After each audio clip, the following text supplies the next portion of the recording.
नमस्कार, जय हिंद, जय भीम, सत श्री अकाल, जय श्री राम दोस्तों। आप सबका मेरे इस चैनल पर स्वागत है और इस वीडियो में भी स्वागत है। हमेशा की तरह इस वीडियो में भी मैं आपको एक ऐसी महत्वपूर्ण जानकारी देने वाला हूँ जिसके कारण आपके इस जीवन में बहुत फ़ायदा होने वाला है।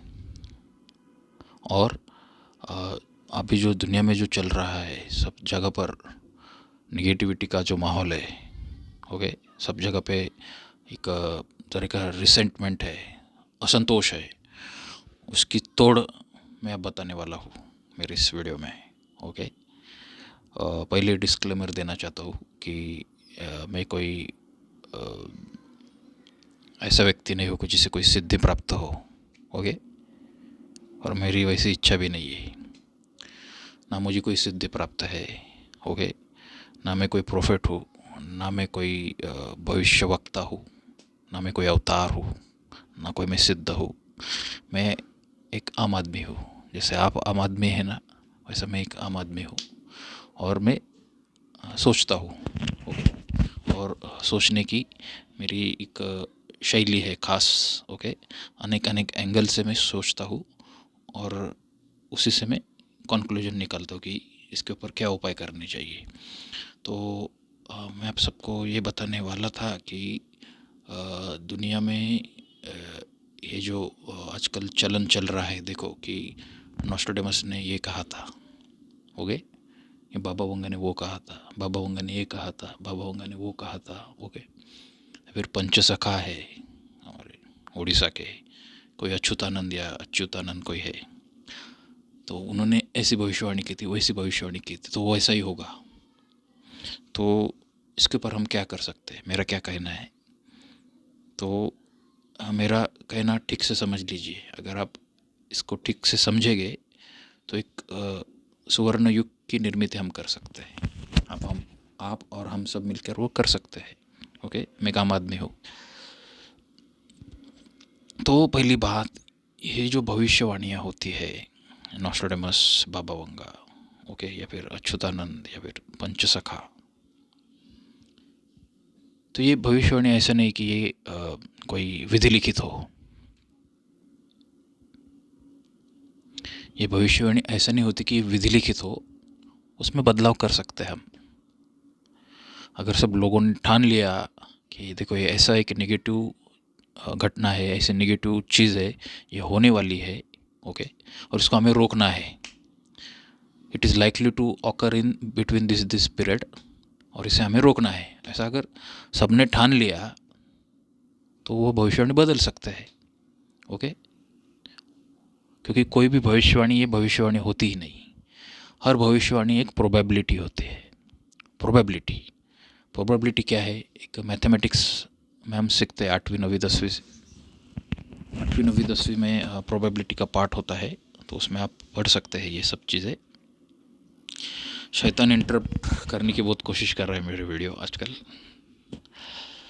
तो कोई भी भविष्यवाणी ये भविष्यवाणी होती ही नहीं, ऐसी विधि लिखित सृष्टिकर्ता ने, ईश्वर ने, हाँ, ईश्वर अल्लाह जो कोई है, उसने लिख दिया तो फिर वैसा ही होगा, ऐसा कुछ होता ही नहीं।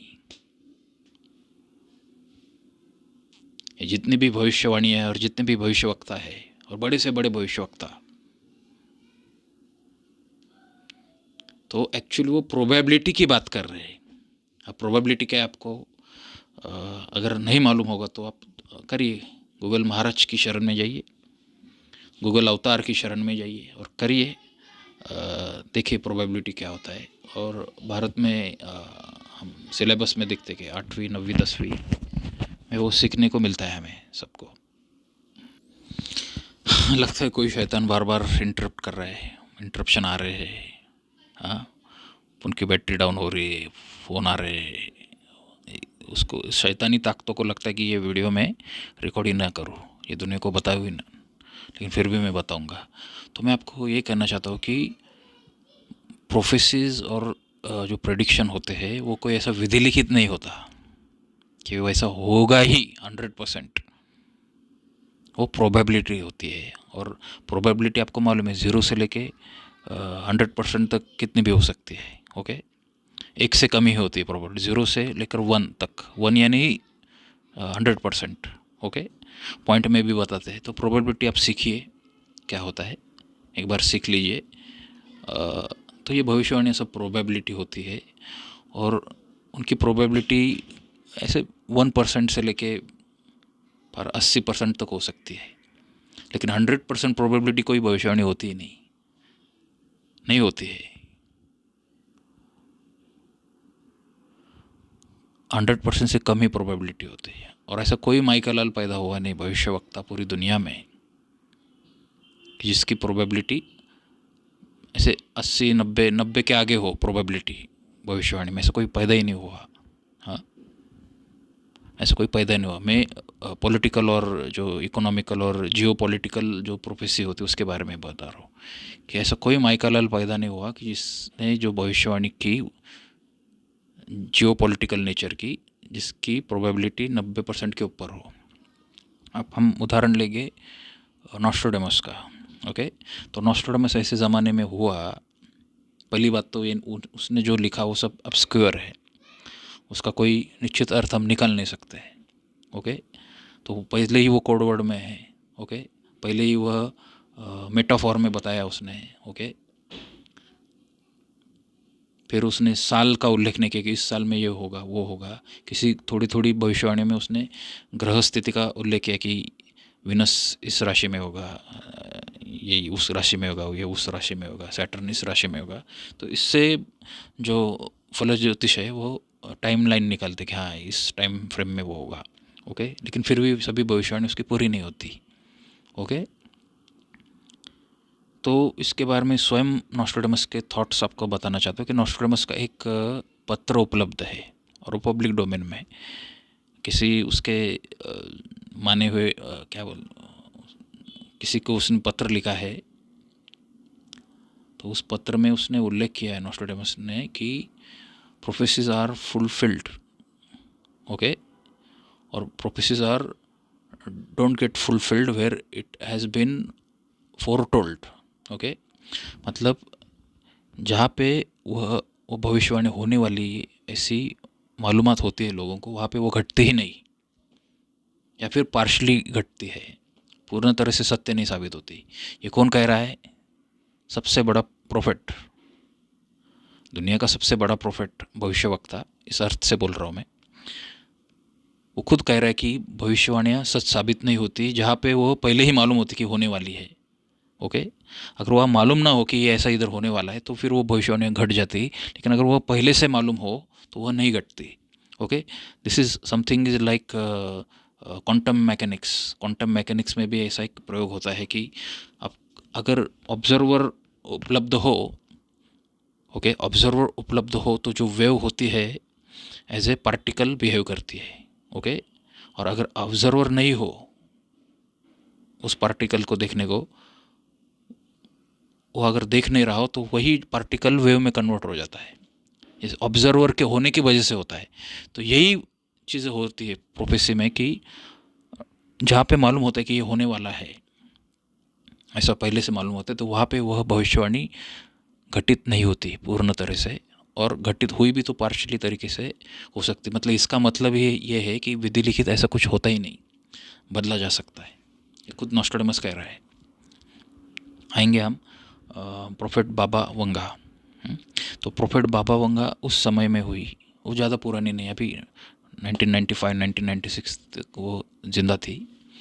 तो उनकी भविष्यवाणियों पर लाखों प्रयोग किए गए, एटलीस्ट लाखों ने तो सैकड़ों हज़ारों प्रयोग तो किए हो गए, वैज्ञानिक परीक्षण किए गए उनके भविष्यवाणियों पर कि वाकई उनकी जो कैपेबिलिटी है, उनका जो स्किल है, वाकई है क्या, उसमें कुछ दम है क्या। तो उनकी प्रोबेबिलिटी गिनी है, साइंटिफिकली गिनी है। कितनी निकली उनकी प्रोबेबिलिटी? 85%। मतलब वो जो भविष्यवाणी की है प्रोफेट बाबा वंगा जी ने, तो उसकी प्रोबेबिलिटी 85% है। तो ये बहुत ज़्यादा होगी प्रोबेबिलिटी, मतलब वो उनकी जो भविष्यवाणी है वो सच साबित होने के चांसेस ज़्यादा है। ओके, ज़्यादा 60 से अगर पूरे आगे जाती हो, 60% अगर ज़्यादा होती हो प्रोबेबिलिटी, तो समझ लो ना कि उस प्रोफेट में कोई एक्स्ट्राऑर्डिनरी क्वालिटी है। ओके। लेकिन नॉस्ट्रेडेमस जी के केस में वो 85%, ये गिनी है, साइंटिफिकली गिनी है। ओके, इसका बहुत महत्व है। साइंटिफिक मेथोडोलॉजी से अगर वो गुजरी है तो वो सीरियस सीरियस चीज़ है, क्योंकि साइंस ये तटस्थ होता है। और आपको तो मालूम है कि विज्ञान की तरह कितनी तटस्थ होती है। विज्ञान तो बाप को भी बाप नहीं मानता जब तक कि उसका कोई एविडेंस ना हो। विज्ञान माँ को भी माँ नहीं मानता जब तक उसका कोई एविडेंस ना हो। सब डीएनए परीक्षण करके ही मानेंगे, हाँ यही तुम्हारा बाप है, ये तुम्हारी माँ है। ऐसे विज्ञान ऐसा तटस्थ होता है। तो ऐसे तटस्थ विज्ञान ने भी बाबा वंगा जी की भविष्यवाणियों को 85% तक सही करार पाया। ओके, 85%, मतलब इसका दूसरा अर्थ क्या है, मतलब स्टिल 15% गुंजाइश है। ओके, कि बाबा वंगा जी की भविष्यवाणियाँ गलत साबित हो सकती है। और मैं आपको बताता हूँ कि बाबा वंगा की भविष्यवाणियाँ भी गलत साबित हुई है। जैसे कि उन्होंने कहा था कि 45th president of USA will be a black man, वो सच साबित हुई। लेकिन उसके बाद उन्होंने कहा था कि he will be the last president of USA, तो कहाँ साबित हुआ? बराक ओबामा के बाद ट्रंप प्रेसिडेंट बना। ओके, और ट्रंप के बाद अभी जो बाइडन प्रेसिडेंट बनाया गया। तो ये क्या है? तो हो गया ना, जो 85% के बाहर की चीज़ है। मतलब नॉस्ट्राडेमस ने जो कहा था ना कि जहाँ पे मालूम होता है कि ये ऐसा होने वाला है, तो वहाँ की जो पब्लिक है उन्होंने ठान लिया कि ये होने नहीं देना है, तो वो नहीं होता है। ये राज की बात है। नॉस्ट्राडेमस और बाबा वंगा, इन दोनों के उदाहरण से यह बात आपको स्पष्ट होनी चाहिए। ओके, वैसे हदीसों से भी मैं उदाहरण दे सकता हूँ। मुसलमानों के अबू हुरैरा वगैरह, उनकी भी हदीस है, उनमें भी ऐसे उदाहरण है कि जहाँ वो भी कहते हैं कि एम्बिग्विटी उनमें भी है। ओके, कि ये होगा या फिर ये होगा या फिर ये होगा, मतलब उसमें भी उनको मालूम है, जिन्होंने वो हदीसें लिखी उनको मालूम है कि विधि लिखित ऐसा कुछ होता नहीं। ओके, वो काफ़ी हद तक बदला जा सकता है। क्योंकि अगर विधि लिखित नाम की कोई चीज़ होती है ब्रह्मांड में, इस मनुष्य जगत में, तो फिर कर्म का कोई महत्व ही नहीं रहेगा ना। क्यों नमाज पढ़नी? अगर नरक में जाने ही वाले हो तुम, ऐसा आपके भाग्य में लिखा गया है, तो आप नरक में जाओगे। नमाज पढ़ने की ज़रूरत नहीं, सत्कर्म करने की ज़रूरत नहीं। और आपके भाग्य में अगर लिखा है कि आप स्वर्ग में जाने वाले हो, हाँ, तो फिर आप नमाज पढ़ो ना पढ़ो, पूजा प्रार्थना ध्यान धारणा करो या ना करो, कुछ भी करो, आपको स्वर्ग ही मिलेगा, अगर आपके वो भाग्य में लिखा हो। तो ऐसा तो होता नहीं। ऐसा होता तो कोई धर्म ग्रंथ, कोई धर्म पैदा ही नहीं होता। क्योंकि कर्मों की महत्ता है। अच्छे काम करोगे तो उसका रिवॉर्ड मिलेगा, बुरे काम करोगे उसकी सज़ा मिलेगी। ये सृष्टि का नियम है, कर्म सिद्धांत है। और ये कर्म सिद्धांत अकाट्य है। कर्म का यह जो सिद्धांत है ये अकाट्य है। ये स्थल काल धर्म भाषा लिंग पंथ निरपेक्ष है। ओके, ये सदा कारगर होता है, ये सदा काम करता है। तो ऐसा है कि अगर भविष्य विधि लिखित नाम की कोई चीज़ होती तो फिर इतनी झक मारने की ज़रूरत ही नहीं थी ना। इतने सारे दुनिया में बड़े बड़े अवतार आए, धर्मात्मा आए, फिलोसोफर्स आए, उन्होंने लोगों को अच्छी चीज़ें बताई कि ये करना चाहिए वो करना चाहिए। बड़े बड़े महापुरुष आए, संविधान उन्होंने लिखा। ये सब क्यों किया उन्होंने? ओके, क्योंकि कर्म प्रधान है। मनुष्य का जो जीवन है कर्म प्रधान है। और अच्छी चीज़ें हमको प्रयत्नपूर्वक करते रहना चाहिए, करते रहनी पड़ती है, तब अच्छे रिवॉर्ड्स उसके मिलते हैं।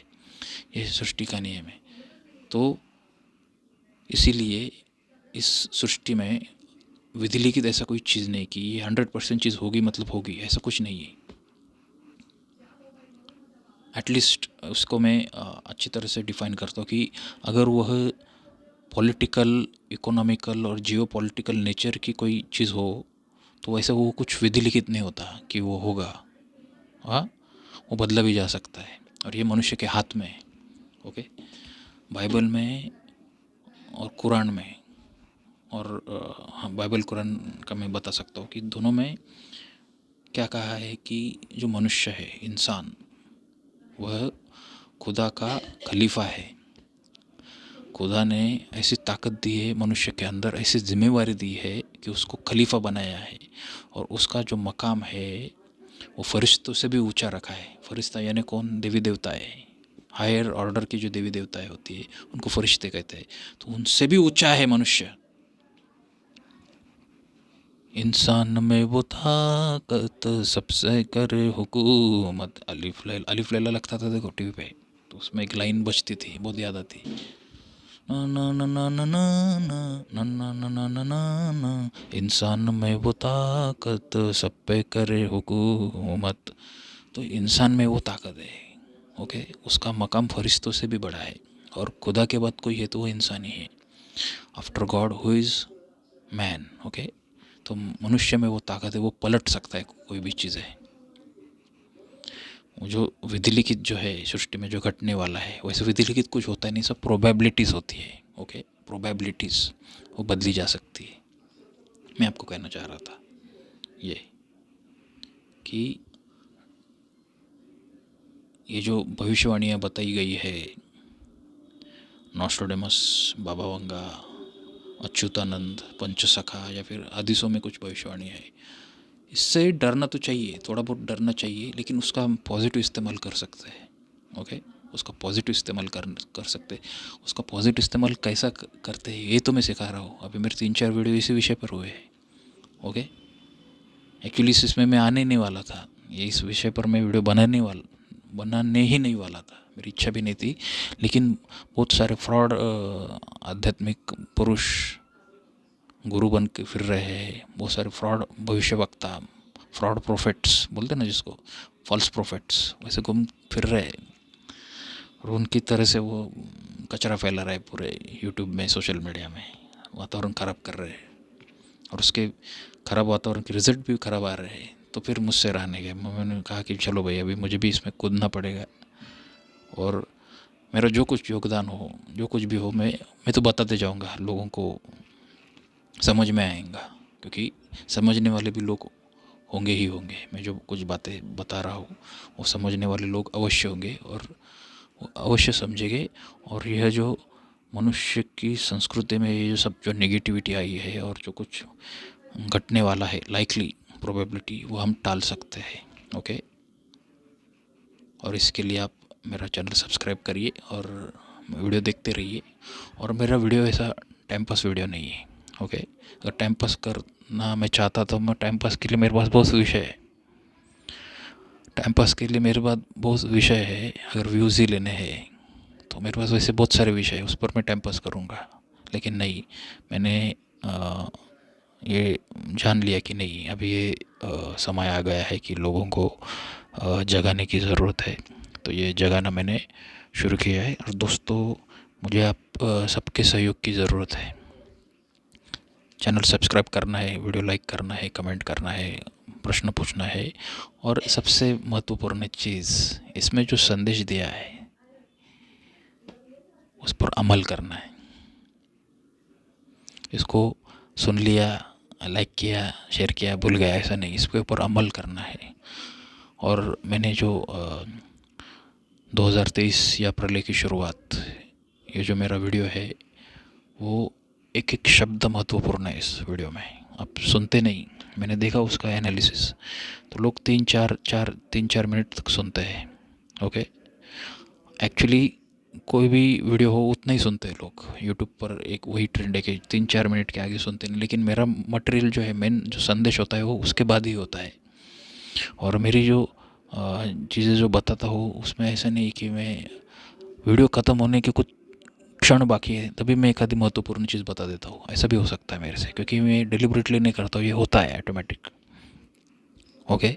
और बहुत बार तो मैं वीडियो रिकॉर्ड करना शुरू जब करता हूँ तो मुझे मालूम भी नहीं होता मैं क्या बोलने वाला हूँ, आगे विषय भी मालूम नहीं होता क्या बोलने वाला। लेकिन जब शुरू करता हूँ तो वो फ्लो में निकलता है, न जाने कौन सी शक्ति मेरे मुंह से बात कर रही है। और ये जो वायर जो है वाइट, इस वाइट वायर से वो रिकॉर्ड हो रहा है। और इस वाइट वायर ऐसा समझो एक दैवी वायर है, इससे ये संदेश पूरी दुनिया में जा रहा है, ये रिकॉर्ड हो रहा है। तो दोस्तों, आप सबके सहयोग की ज़रूरत है और आप हम सब मिलकर हमारी पृथ्वी पर जो संकट आया है वह टालेंगे, ज़रूर टालेंगे, इंशाअल्लाह ज़रूर टालेंगे। इतना कहकर इस वीडियो को मैं यहाँ विराम देता हूँ। जय हिंद, वंदे मातरम, जय भीम, जय श्री राम।